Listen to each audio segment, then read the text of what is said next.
Chicken leg పీసులు గోలిచ్చి తింటాం, కోడి తుణుకలు కాల్చుకొని కంకుతాం, ఎరైటీలు ఏడేడిగా గుమ్ముతాం అనేటోళ్ళు జర మంచిగినాలకి ముచ్చట. ఎట్లా అనుకొని తింటారో మీ ఇష్టం గాని సీయలు బగ్గు ఉడికినాకనే తినుండ్రి. ఏ ఆకలి అయితాంది, బోకూర కొట్టుకోపోతుంది, ఎక్కువ ఉడికితే చికెన్ చితికిపోతుందని ఇచ్చిది పచ్చిది తినేరు. ఎందుకంటే పారం కొల్లల్లో పానాలు ఖరాబ్ చేసే బ్యాక్టీరియా మోపైంది. మళ్ళా మనకాడ కేరళ కోడెరువు టెస్టులు చేస్తే బీమార్లు వచ్చే ఛాన్స్ ఉందని తేలిందట. కోడి పిల్లలు చెప్పున పెరగాలని, వజన్ రావాలని, రోగాలు అంటొద్దని సూది మందులు పొడుసుడాయే.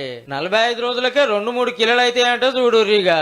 బుక్కే దానా కంటే పెట్టే మందులే ఎక్కువ. మరి యాంటీబయాటిక్స్ అంటారు చూడుర్రి, అగో గవ్వి మోతాదేస్తే ఏం కాదు, ఎక్కువ అయ్యే వరకు బాడీలో అట్లనే ఉంటుందట. అంత చక్కటి కోళ్ళను దుగ్నాలకు సప్లై చేస్తే బూర్వీకి పొతం పెడితే మురుసుకుంటూ చంపుతాం మనం. గా మందులు కడుపులోకి పోయి లేనిపోయిన రోగాలు మోపు చేసే డేంజర్ ఉందట. అట్లని చికెన్ తినకుంటూ ఉండలేము, ఊరి కోళ్ళు లేకపాయే మటన్ రేటు పెట్టలేము. అందుకే కోడి కూరని బగ్గుడికిస్తే 100కి 95 వాళ్ళు బ్యాక్టీరియా వస్తుందట. వాళ్ళు చెప్పింది మీకు చెప్తున్నాం. ఇక పచ్చి దీని పారం కోళ్ళు లెక్క అవుతారో, మంచిగా ఉడికిచ్చింది దీని ఊరి కోళ్ళు లెక్క ఉంటారో మీ ఇష్టం.